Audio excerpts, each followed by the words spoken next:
checkout lanes, and while they're loading it up there, you know, that Cruise guy was on the cover of this tabloid, Tom Cruise, and they were talking about him, and man, I tell you what, as they were talking, and they were kind of loud. I mean, it sounded like they were relatives. I mean, they knew all about him.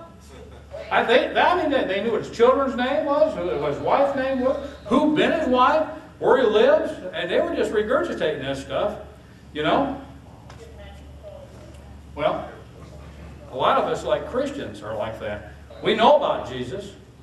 We can talk the talk. You know, Bill's been teaching us in all his classes that Jesus doesn't desire hearers of the word. He says it's a half lie, or it's a half truth, what he calls it.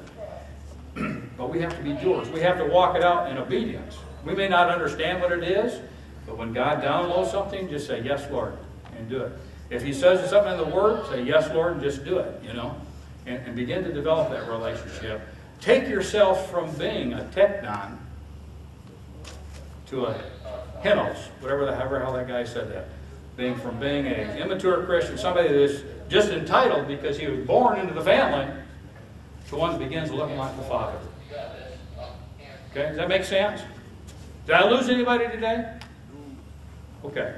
All right, I may have told probably too many stories, but I think we got our point across.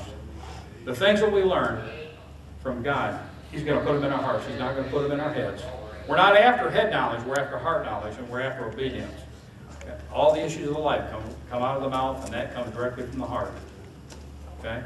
So what I'm encouraging you to do this week is spend time in the Word, both the logos, and be quiet and still, and receive some rhema. Okay? And then walk it out. Okay? Let's all stand. We'll say a prayer. We'll break up in our groups.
Serve you, Lord, with a clean